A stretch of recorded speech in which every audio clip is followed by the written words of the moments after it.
What is a water dominant entrepreneur and what is life like if you are one? We're going to talk about it today. Hello, beautiful friends. Welcome back to my channel. My name is Cera. I help artists, creatives, and spiritual healing and helping practitioners build the life and businesses of their dreams. And one of the ways that I do that is with my signature framework, Elemental Entrepreneurship. This video is part of a series of videos where I'm talking about little portraits of each dominant element type in my system. And if you haven't watched the first video yet, where I break down what elemental entrepreneurship is and what areas of business are contained in each element, go back and watch that one first and then come back.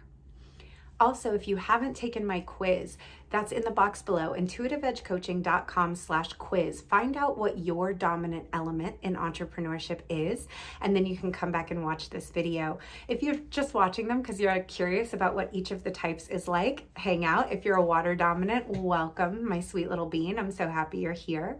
And let's talk a little bit about what a water dominant entrepreneur is like. So, first of all, you're sensitive.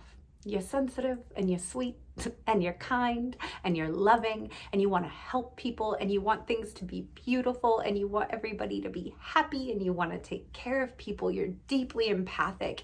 You're generous. You have a generous soul. You want to see everybody be okay. And like, what is better than that? What bigger love is there than that? So we love that sweet water dominant spirit that just gets into business because you want to help. You want to create beauty in the world. You want to help stop suffering. You want to help ease people's pain. Usually, a lot of my spiritual practitioner entrepreneurs, my helping entrepreneurs are water dominant. They get into business because they want to stop other people from hurting or suffering the way that they used to hurt and suffer. And now that they've gotten out of that position, they want to pay that forward. They want to go back and help other people who are in a position that maybe they've been in the past. Or they're artists and they deeply feel connected to everyone's feelings, to the pain of the world, to all of the emotions, and they want to channel them through their art and through their beauty.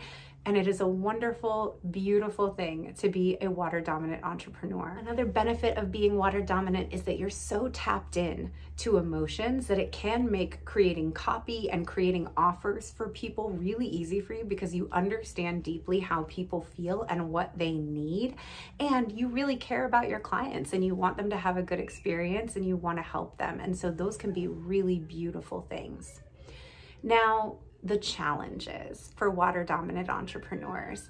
First of all, as big feelers, you can potentially get so overwhelmed with all the feelings that come from starting a business around your work. You might easily get overwhelmed. You might easily get frustrated. You may tend toward perfectionism. You may just have a lot of your own big feelings that can sometimes get in your way when it comes to implementation. They might stop you from making things. Or you might make stuff, but then get overwhelmed when it comes to sharing. You might struggle with fear of visibility. You might struggle with self-doubt, fear of criticism. There's a lot of resourcing of the nervous system and expansion of emotional capacity that pretty much everyone needs to do when it comes to entrepreneurship. But for water dominant entrepreneurs, it has a slightly different texture because you are so sensitive to other people's thoughts and feelings and perceptions and their feedback, their comments. It just hits you different than it hits people who are not water dominant. And so that can really be a challenge for you.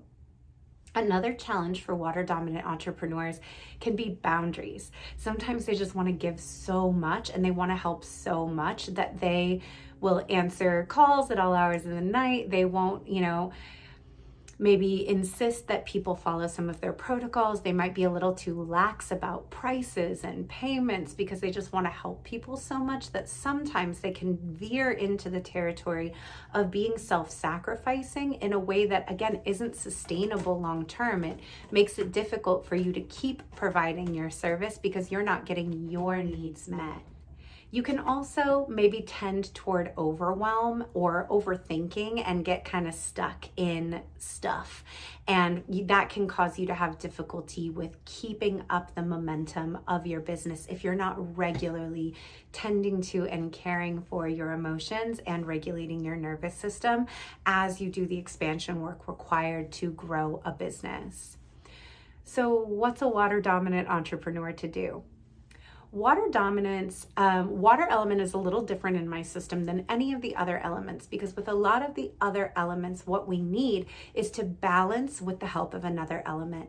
But with water dominance, we dive in deeper. You need to go straight into the emotions at the source, and you need to resource yourself like a little well. You need to purify the water.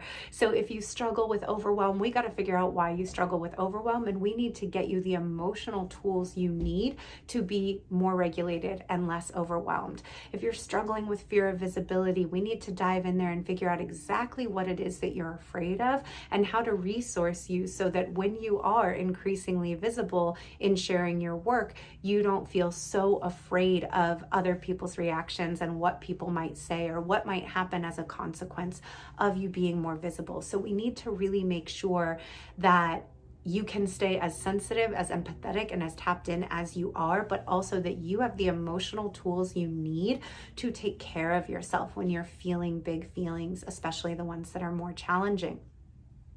Now, in terms of balances, the other things you might need some air. You might need to reconnect to why this is so important to you and tap into your mission on the planet. Because water dominant entrepreneurs care so much about people, sometimes the thing that can lift you out of being up the butt of your own problems and overthinking about all of the things you're afraid of is to remember that you're really here to serve others and that you really care about helping others, and decide, I care about helping other people more than I am afraid of negative comments, and that's what's getting me up and out and sharing my work today. So that air element of connecting to your mission and your heart space can really help you. Connecting into the love of why you got into the work in the first place when you're having those hard times can be really motivating. Spirit can be helpful. Faith, that you can trust other people, that it will be okay, that everything will unfold the way it's meant to, that people will be there, that you will find the right people to support your work. That can be really beneficial for the times that you're getting into fear or doubt. And then, of course, fire.